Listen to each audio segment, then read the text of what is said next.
Well, it looks like we finally made it to part 3 of Let's Wash Cars.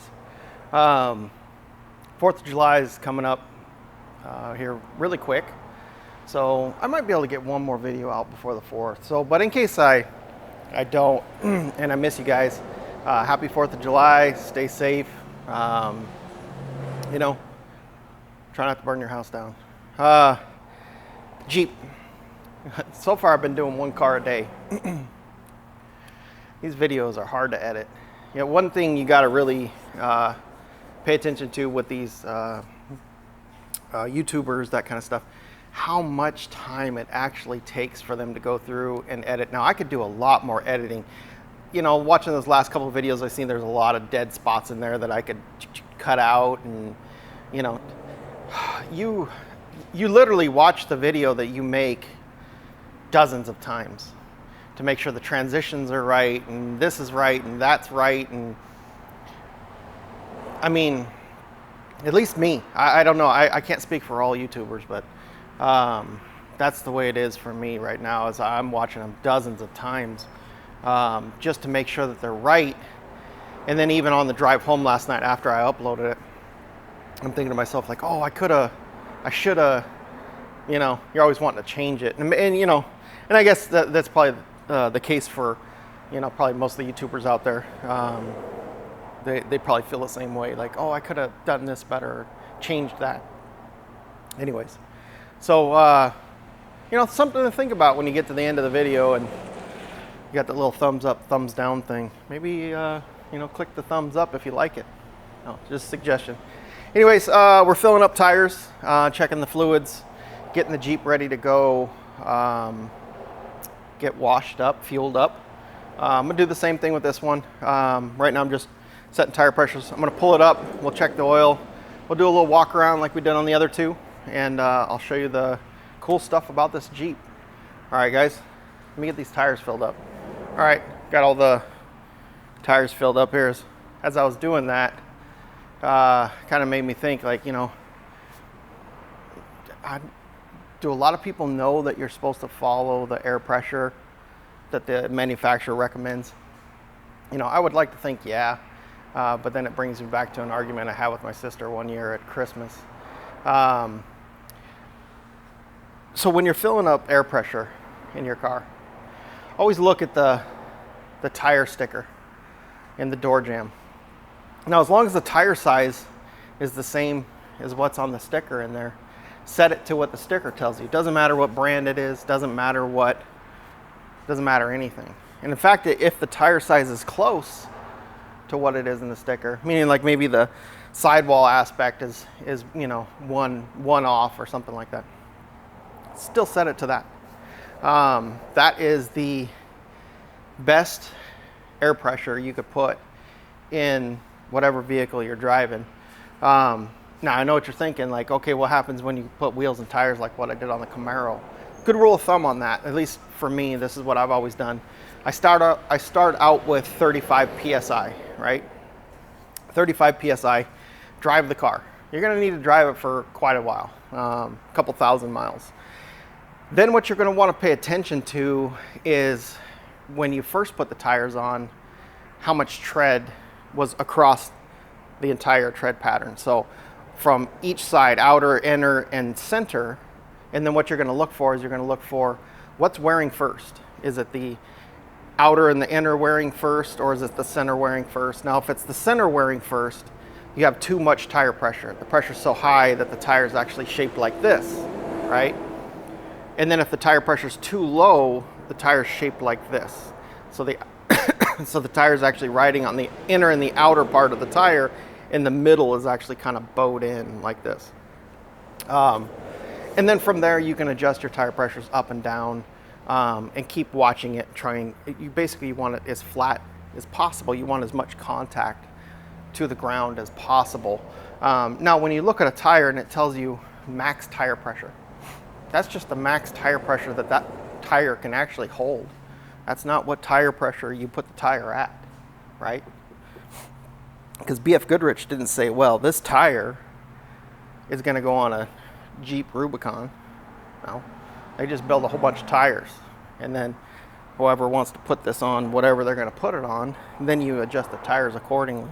Now, since these are the stock tires, the literal stock tires that came on the Jeep from the manufacturer, set it to the sticker.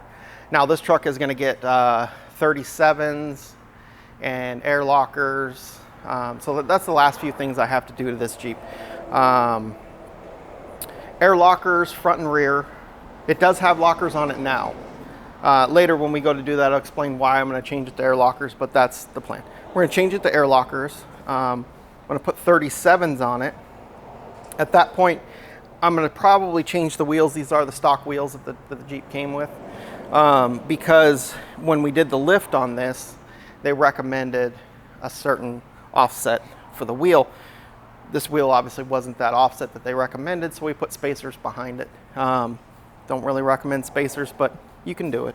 So I got to do wheels, tires, air lockers, and then I have a rotary vane air compressor that mounts to the truck. I got to put that in there. It says it doesn't need an air tank, but I'm still going to put a small air tank underneath the truck. That when you're out wheeling and you need to air the tires down to get over some rocks or whatever you're doing, or maybe you just need air for whatever reason, you have air there available to you. So those are the last few things we're going to do to this Jeep. Let me get this thing fired up. I'll move it forward, and then let's take a look at all the stuff this thing has to offer.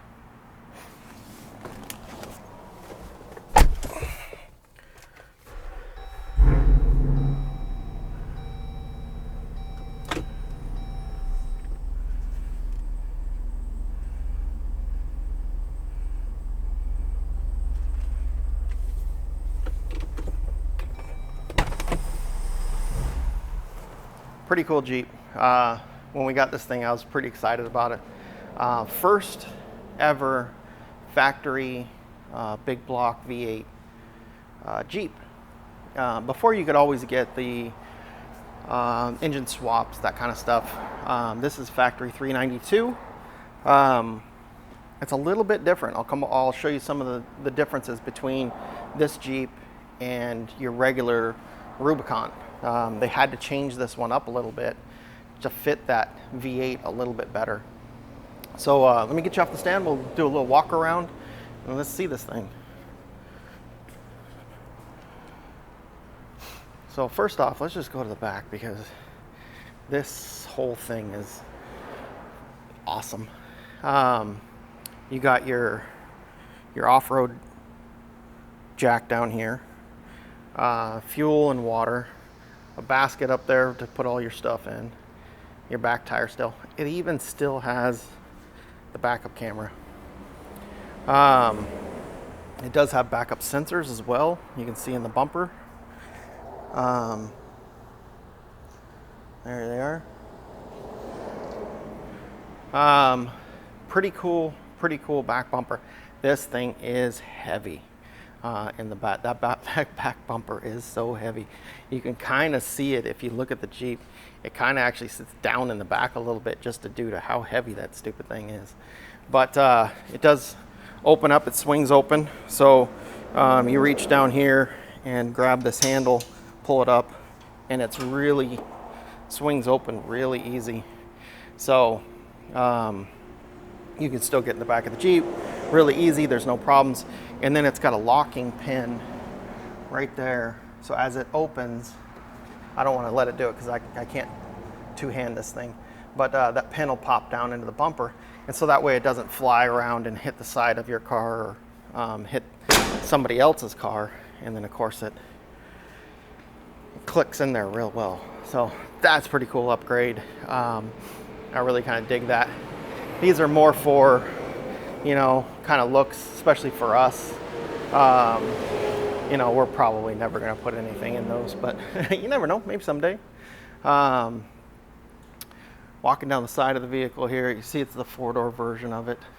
Definitely not the minivan version of it though. Over here to the front, again, the bumper on this, pretty nice. So the bumper on this is actually the factory bumper. With the stinger added, and then the toe the tow hook right here in the front. That was added as well. The winch added, although Warren does, because it's a Jeep, they make a winch especially for this bumper, for this Jeep. And of course, you know, then you got cool things like the little, you know, clicky doohickey thing. Yeah, pretty cool. So you'll notice right off the bat, you know, cow inducted, that is real. I'm gonna tell you the wrong numbers, right? But I can tell you that this thing will take in a massive amount of water and wick it off out of the back. I'll pop the hood and I'll show you guys what I'm talking about. But it can take in gallons of water and not stall the engine. So you can fort rivers and stuff with this thing. Of course, you can't go underwater, it's not a submarine. But if water does come up on the hood and go into the intake, it'll come out of the back, and it's a lot of water that this thing can actually take on. So that's pretty cool. Walking around the side here. So it comes factory with 33s. And then it's got electronic sway bar disconnect. Can't really see it, but in there, somewhere in there, you can kind of see the motor right there. See that little aluminum part sticking down? That's the disconnect for the sway bars. Front and rear disconnects, so you can get into big articulation. I believe this is a metal cloak. Something, I might be off on that. The lift kit. So this was actually the first factory, our first lift kit that they made for this. We actually got a hold of them, and they were still in development, but we got one of the first lifts that you could buy for this thing. So one of the things I was talking about was the differences between a regular Rubicon and the 392. You can see how much thicker the hood is, right? And then when you get into this area here, how much taller that actually is, because they had to raise all of this up to fit that motor a little bit better. So that's different. There's a few things around the vehicle that are that way that are just a little bit different than your regular Jeep. Now, if you put the two next to each other, you probably wouldn't notice the difference, but then as you pointed it out, you could see it fairly well. So like everybody makes bolt-on armor and stuff right here with the lights. Well, back when I looked, they didn't make anything for the 392 because it was completely different. So let me get you on the stand. We'll pop the engine, pop the hood on this thing. We'll take a look at the engine. I really like this Jeep. When we first got it, we actually paired it with a TRX because, you know, the owner wanted, he's like, well, I don't want to go off-roading by myself, so let's get something to go with it. He didn't want to buy two Jeeps, which was probably a mistake. We probably just should have bought two Jeeps. So we bought a TRX. Don't have the TRX anymore because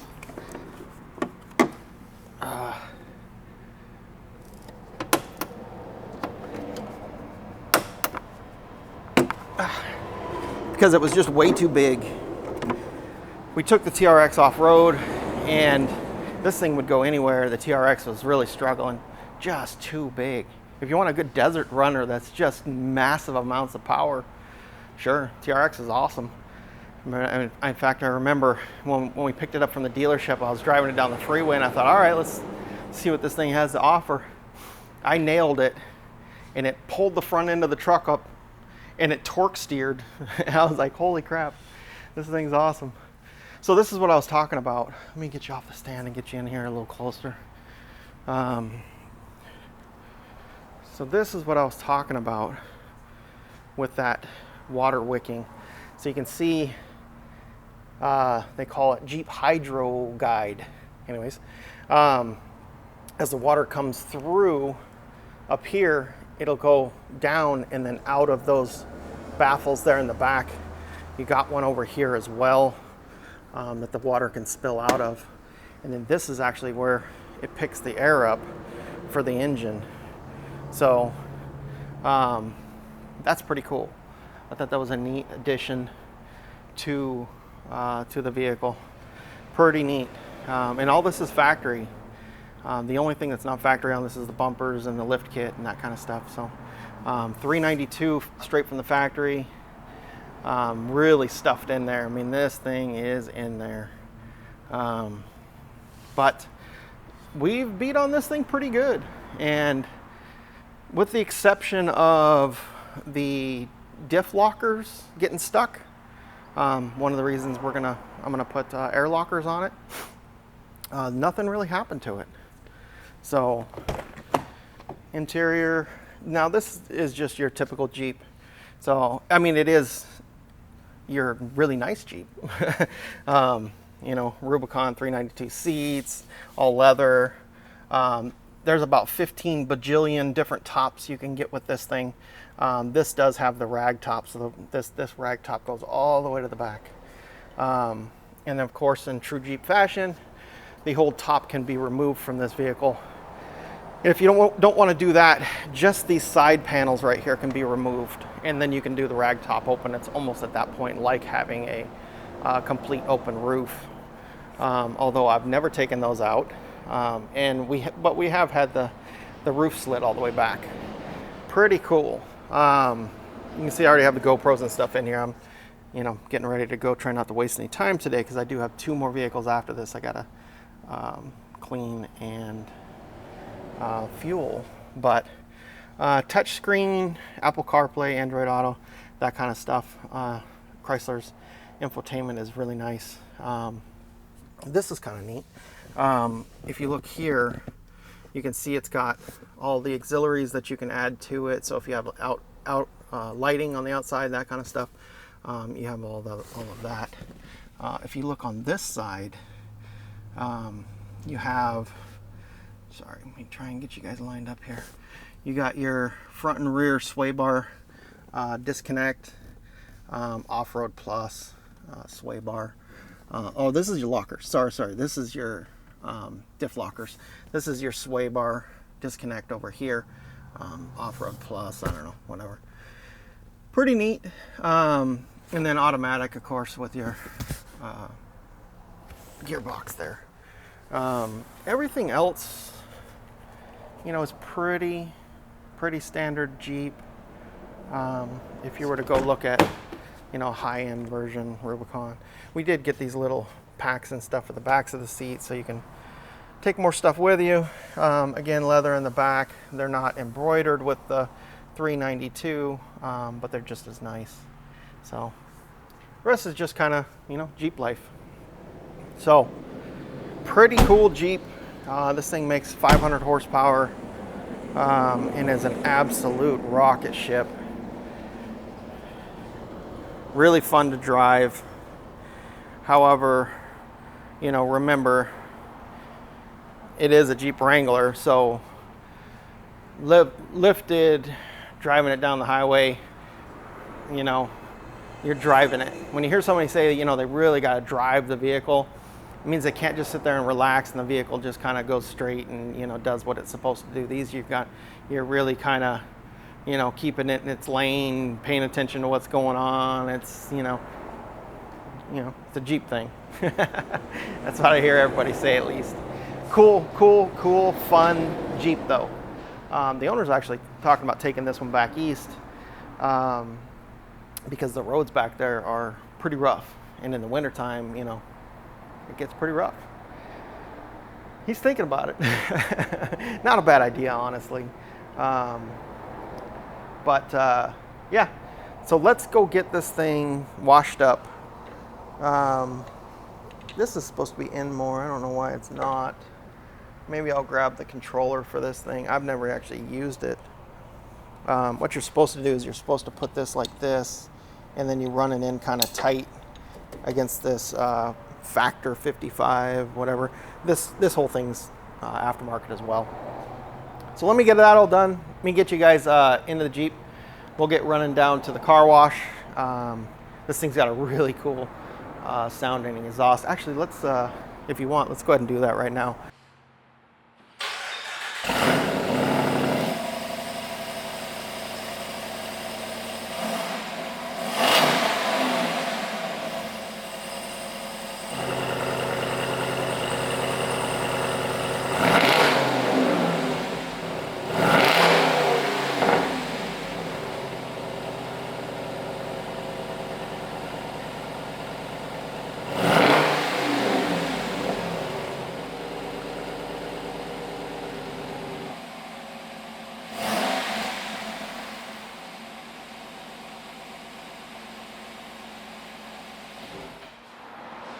you guys think? I love the way this thing sounds. Not like a big block V8. It sounds awesome. The cool part is when you have it in the quiet mode and you're out on the street and you're just cruising along, and then you gotta go around somebody in a hurry, or you need to get into it. As soon as you nail the throttle, it opens up the baffles and then goes loud mode. So even in quiet mode, it'll still make that noise, but you got to go all the way to the floor for it to do it. And in the loud mode, it's a little much around the streets and stuff. I really got to be careful because cops around here, they're not too happy with vehicles that are that way. And if they catch you, I've seen it before on videos where if they catch you in the loud mode, which they call the off-road or racetrack mode, then they'll actually write you a ticket where you got to take it to the dealer to have that removed. I don't think they can do that on this one because literally the Jeep has to have it, because like I said, when you floor it, it has to be able to open up those baffles in order for the motor to actually run correctly. But regardless, just be careful when you're driving them. You don't want a cop to get pissed off at you. So anyways, thought that was pretty cool. Let's jump in this thing, head down to the car wash, and get this thing washed up. Okay, driving the Jeep. Tell you, this one's a lot nicer to drive than the two others. Probably because of just getting old. But, like big SUVs and stuff now.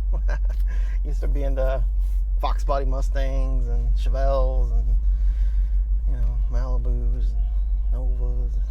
First car ever was a 66 Plymouth Barracuda.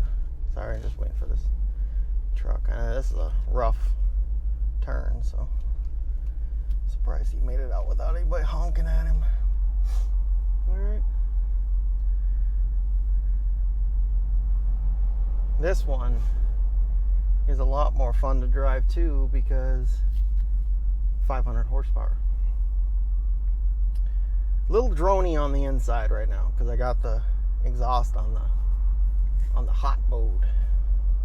Got the exhaust on the we're gonna go have some fun mode. Man, there's a lot of low boys around here. That wasn't a low boy, that was an equipment hauler. But so we gotta watch for the cops.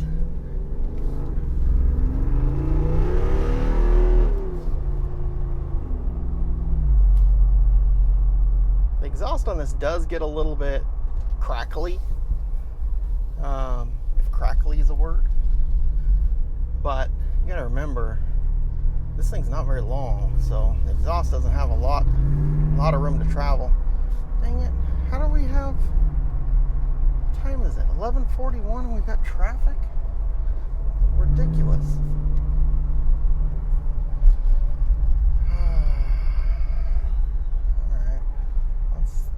We'll go in here and see if we can.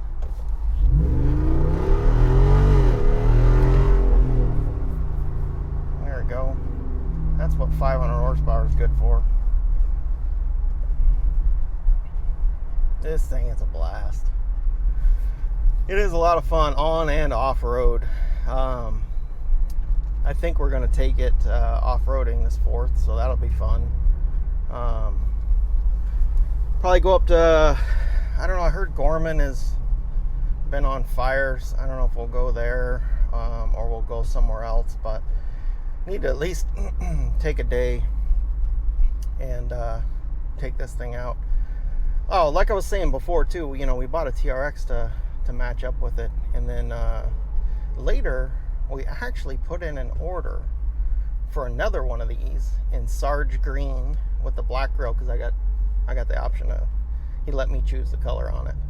So we ordered it in a Sarge green with a black grill, and then Chrysler came back, or Stellantis, or Jeep, or whoever, Fiat owns Jeep now, I don't know, whatever, they came back and they said, no, sorry, you have too many Chrysler products, we're not going to build it for you.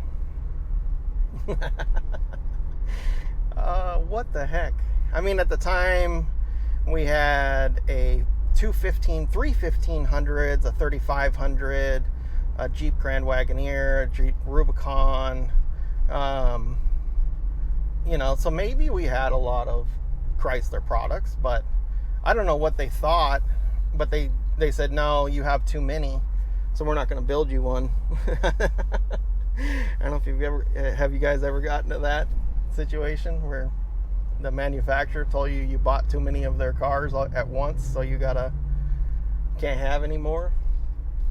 I thought that was absolutely nuts. I mean, if anything, it should go to and show you that how much someone likes your product if they've got that many vehicles. And wealthy people, there's not just like a handful of wealthy people in the world to where, especially car enthusiasts. There's people that love to collect cars that are less wealthy than the owner of these vehicles. So I find it kind of odd that they wouldn't just, say, okay, cool, this guy loves, our product. Then maybe let's give him a deal. Nope. You can't buy anymore. That's what they said. So at that point, we were just like, whatever. We don't ever take this Jeep out anyways. Surprisingly, it has 2,793 miles on it. So it does have a few miles on it. Now, I didn't put this one together. This went to actually one of our other facilities in Arizona, and they put the lift kit on this one. So did a great job. Thing turned out awesome. And so I think the facility out there actually put a majority, we'll call it, of the miles on it. I'm not sure if we drove it back from Arizona or if it got trailered back. I want to say I know it got trailered there. It might have gotten driven back. Can't remember. So maybe there's a few miles there. But, I mean, honestly, even 2,793 miles, not a lot of miles for this thing. But yeah, this is the Jeep Rubicon Unlimited, whatever, 392. A blast. So much fun. Super expensive though. I never thought that a Jeep could get up into the 80s and $90,000, but here we go. Now there's a lot of options when it comes to these things. Like I was saying, there's like 50 gajillion different tops you can put on this thing. I think this is the most usable top. Unless you're a hardcore off-roader and this thing's just going to be doing off-roading all the time and you want the soft top, because that's all you're ever going to be doing with it. You're never going to be driving it on the street. I don't know, maybe. But, and then all the different other top configurations. But that is something cool that they did with these is, allowing you to have that many different top options. And as far as the other options on this thing goes, I'm not sure how many other options are available on the 392. Now on the other models, it's probably a bigger variety of options, but they already kind of suspect that with this, you're getting everything on the more high end of things. You're getting the bigger screen, you're getting you're getting the nicer tires and wheels, and there are no options for wheels and tires on the 392. These are just the ones you get. They're all of them are that pewter gold kind of color. They're all 33s. They're, that's just the way they are. So, but this thing's gonna be pretty cool when we get the 37s on it. It'll be more interesting to drive, that's for sure. And then the air lockers, I think, is what's going to really make it fun off-road. So one of the things, like I was saying before, we had problems. The only issue we really had with this thing was the lockers got locked. They wouldn't come unlocked. And the thing is, the factory lockers, the way it works is there's a little metal pin that drops down, and that's what actually locks up the differential, so that you have a solid rear end at that point. You should never be locking the differential on the pavement, because it puts a lot of pressure on that pin. Pin's not very big either. And then, so basically in the dirt, when you turn and you're doing things, that the wheel that needs to spin faster than the other wheel can do so because it's in the dirt. It can just slip and slide. So when we were all done, we were up in Gorman, we're all done off-roading. When we went to disengage the lockers, and they wouldn't come unlocked. They were stuck. Probably because this thing's got 500 horsepower, and we were just getting after it off-road. And I'm sure those little pins probably just got jammed in there. Now, we actually went down into the local town, stopped at a steakhouse and had some steak, and was laughing about the good time that we had. We had the TRX out at that time too. And then when we came back out into the parking lot and got into the Jeep, it unlocked. It had unlocked. So it was fine at that point. Why is this thing in manual mode? It is in manual. There we go. There's drive. I don't know why. Maybe when I stomped the throttle hard, it went into manual mode. But now it's in auto. Yeah, there we go. But yeah, when we came back out of the steakhouse, then it had actually, the pins had released, and it was back open differential again.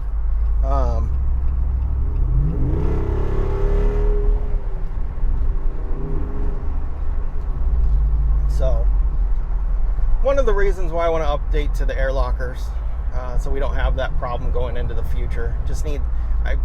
That was one of the fears with buying this thing with the 500 horsepower V8 in it, was that it's, all the little bits that hold the 500 horsepower in the go mode are getting a lot of stress put on them. So I think by upgrading it to the air lockers, we will get rid of that potential problem down the road. I mean, you definitely wouldn't want to be stuck out, somewhere far away in Utah or something, off-roading, and then have the lockers lock on you, and then have to drive all the way back from Utah to California with the lockers stuck like that. It'd be horrible. So, it potentially could do a lot of damage to the truck as well. So, and then also having an air compressor on board to air up the tires and that kind of stuff, that's good as well. So, really haven't had a chance to jam on this thing, which I'm kind of sad about. We just sat in traffic. You guys got to experience some LA traffic right there. I know that you're happy about that one, because LA is the best of everything, right? We got the best traffic. We got the best of everything. Yeah, no.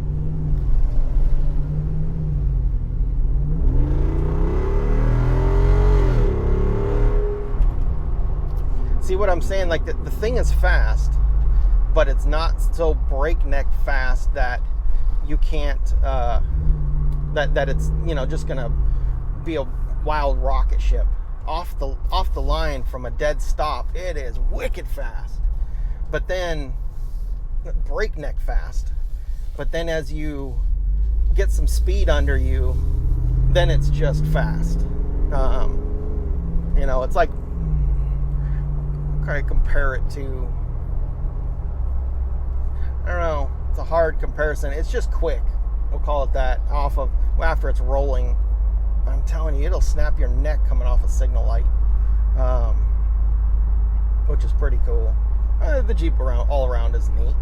I mean, I guess you wouldn't want it like TRX fast, because if you made it TRX fast, you'd probably roll this thing. Like I said, even that big old TRX, when I nailed it, the whole front end reared up and it wanted to change lanes on me. It torqued so hard. But that's what 704 or 707 horsepower does. So, still, this thing's awesome. You got off-road maps in the infotainment. You've got trail cameras where you can turn on the different cameras around to help you navigate rocks and terrain. It's got different terrain modes. Again, you can unlock the sway bars and lock the sway bars from inside the car. You don't got to get out. However, when you unlock the sway bars, you do have to be on level ground. And then when you lock them back again, same thing. The Jeep has to be on level ground, which makes sense because, you know, it's got to be able to drop that pin back in place to lock them back into place. So you may not be able to lock the sway bars back in until you get down off the mountain or something, but if you can find a nice little level spot. So anyways, we're here at the car wash.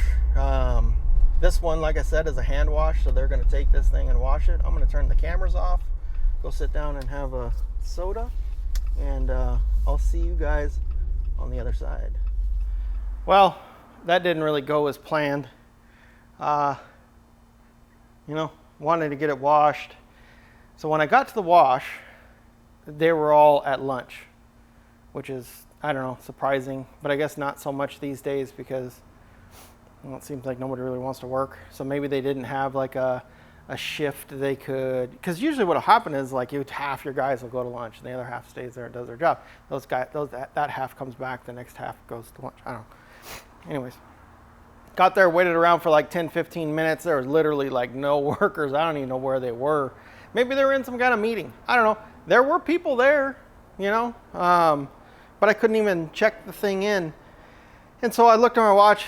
It was noon, and so I figured, okay, well, I'm not going to wait till 1 to check it in, and then 2 to pick it up. By 2 o'clock, like, I'm not going to wait there 2 hours to get a car wash. Plus the fact that this is, if we take this thing outside this 4th of July, which I'm pretty sure we're going to, it's going to go off road. We're not going to be cruising the downtown and the beach and stuff. No, that's what these are for. You know, this thing's going to go play in the dirt. It's dusty. You know, the only time it would look good is leaving this shop, going to where we're going to go get it retardedly dirty. So I said, you know what? I'm just going to skip it. So I went and picked up some lunch, picked up some fuel, brought it back, and thought, okay, let me hold off on doing the closing on this one because maybe I'll be like, oh, okay, let me run it down there real quick and just get it washed. Because I like to keep things clean for the owner. But then I got busy doing other stuff and picking up stuff and organizing stuff, and I've got a lot of that to do, believe me. But now it's like 6:30, you know, and so I'm like, well, this thing's definitely not gonna go out, right? I'm not gonna wash this thing. Like I said, I'll clean off all the windows, do all that kind of stuff. I got 2 more cars to fuel and wash. They're really close to my house. I just run down the street 5 minutes, and it'll take me probably an hour to do both of them. In fact, one of them I'm probably not even going to wash. I don't know. You know, the LC 500, that's at the house. So that and another vehicle you guys haven't seen, I'm waiting things for that vehicle to be done with, and then I'm going to have a little, you know, sit down, real talk with a bum kind of episode about that whole vehicle, because craziness with that vehicle. But anyways, this one's done. Those 2 are done. Unfortunately, that's all we can take out for the 4th of July. Next year, you know, we'll have the Camaro, we'll have the El Camino. I'm hoping to be farther on my Galaxie. So in fact, I was gonna wait, but since I didn't give you enough on this one, you know, I felt like plus it's just driving. I don't know how many of you are interested in that. But in case you feel like you got left out on this one, I'm gonna give you a little teaser on the motor that I'm building for the 65 hardtop. Let's go check out a couple parts.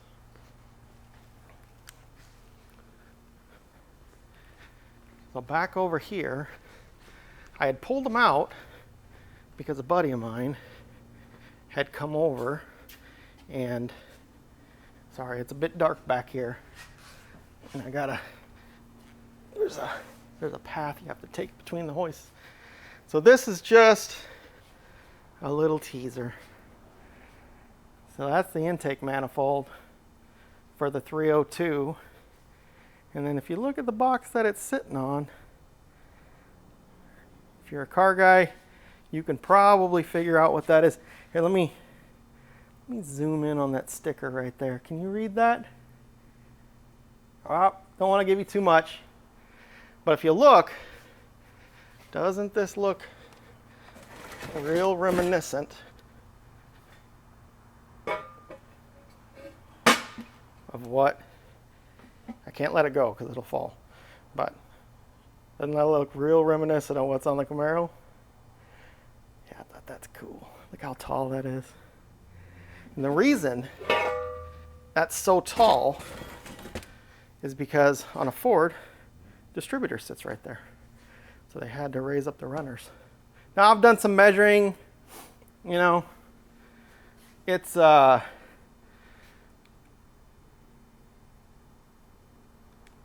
measuring was you know, kind of, you look at this, look at that, you know, close the hood, yeah, it'll fit. That's the kind of measuring I was doing. I'm pretty sure it will, because if you look at the manifold and then you start measuring the height of a standard manifold with the height of a standard manifold, and then you got your carburetor, and then you got your air cleaner, and so by the time you're done, overall, you're sitting pretty tall. So I think I'm going to be okay with that. The cool part is the Galaxie in that year already came with a small block in it. So mounting it, getting parts for it, that kind of stuff is not going to be a struggle. They already make the motor mounts. They already make all the stuff to go in it for a small block. So I'm fine there. We are going to get working on that on this channel at some point. You know, when, you know, because I got nothing to do really, you know. So, but at some point we will get into that, as well as breaking down that ZZ430 that came out of the Camaro, and figure out what's wrong with that thing. I want to put it together as a package for someone. I'm just going to put it up on, you know, eBay and FaceSpace and all that kind of stuff, where it's a whole package deal for a 789 Camaro, right? So you'll get the engine, headers, carburetor, you know, all the air cleaner, the radiator, the whole accessory drive kit in the front. No transmission, but I do have both I only have the flywheel, so it'll come with the flywheel. I don't have the flex plate for that one.